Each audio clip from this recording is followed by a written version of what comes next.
Assalamualaikum warahmatullahi wabarakatuh. Salam sejahtera bagi kita semua. Perkenalkan, nama saya Made Rizky Yudan Rakita Pratiwi dari kelas 12 MIPA 2 absen nomor 18. Di sini saya akan melakukan pengamatan mengenai sifat fisik yang dimiliki keluarga saya selama 3 generasi. Sebelumnya, saya akan menjelaskan tentang materi pewarisan sifat.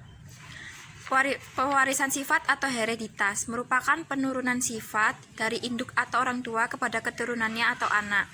Ilmu mempelajari tentang pewarisan sifat ini disebut genetika.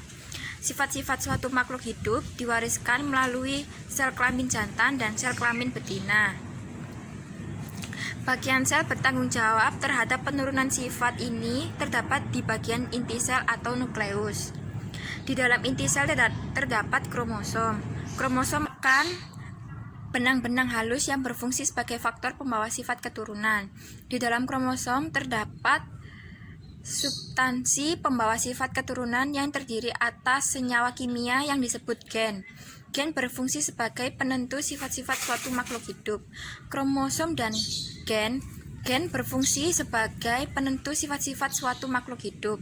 Kromosom dan gen inilah yang mengendalikan pewarisan sifat pada makhluk hidup. Kromosom adalah materi genetik yang berupa benang-benang halus atau kromatin yang berfungsi sebagai pembawa informatika genetik pada keturunannya. Setiap inti sel suatu makhluk hidup memiliki 2 jenis kromosom, yaitu kromosom tubuh atau autosom dan kromosom kelamin atau gonosom. A. Kromosom tubuh. Kromosom tubuh berfungsi untuk menentukan sifat-sifat tubuh suatu organisme. Kromosom tubuh dilambangkan dengan A yang berasal dari kata autosom yang terdiri dari 22 pasang atau berjumlah 44 buah. Autosom terletak pada sel tubuh dan berpasangan sehingga disebut kromosom diploid atau ditulis dengan 2N. Kromosom kelamin. Kromosom kelamin atau gonosom berfungsi untuk menentukan jenis kelamin suatu organisme. Gonosom berjumlah 1 pasang atau 2 buah. Gonosom pada laki-laki dilambangkan XY dan pada perempuan dilambangkan XX.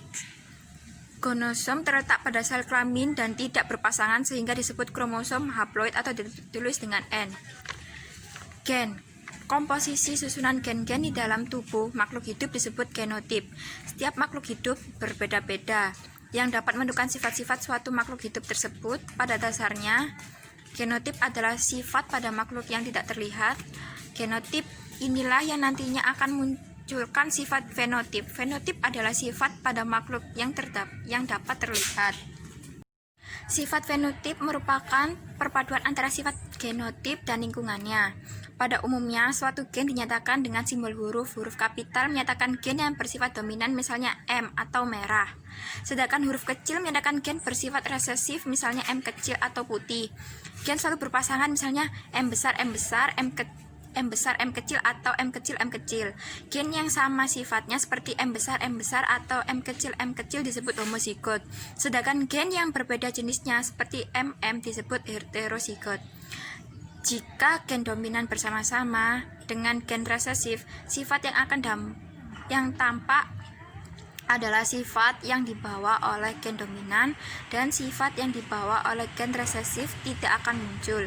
Sebagai contoh, sifat pendek dominan terhadap sifat tinggi. Jika gen untuk pendek muncul bersama-sama dengan gen untuk tinggi, sifat pendeklah yang akan muncul pada keturunannya. Di sini saya akan mendeskripsikan sifat fisik yang dimiliki keluarga saya. 1. Nenek dari papa. Berwarna kulit sawo matang, berhidung pesek, rambut hitam lurus. Berikut ini fotonya.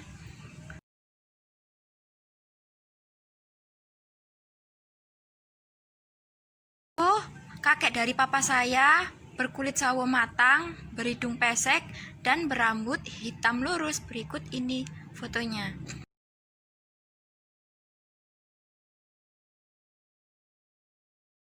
Lalu keluarga dari mama. Nenek dari mama saya berwarna kulit kuning langsat, berhidung pesek, dan rambut hitam lurus. Berikut ini fotonya. Lalu kakek dari mama saya berkulit kuning langsat, berhidung mancung, dan berambut hitam lurus. Berikut ini tampilan fotonya.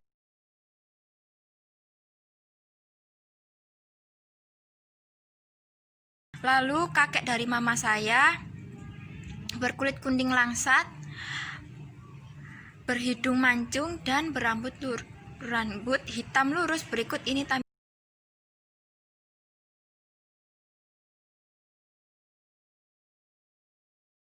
untuk papa saya berwarna kulit sawo matang dan hidung pesek dan berambut hitam lurus. Berikut ini fotonya.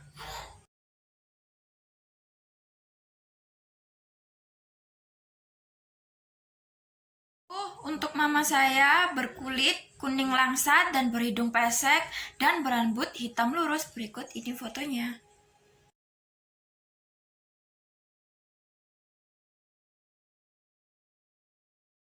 Lalu saya akan mendeskripsikan diri saya sendiri, yaitu saya berkulit sawo matang, berhidung pesek, dan rambut lurus hitam. Berikut ini tampilan foto saya.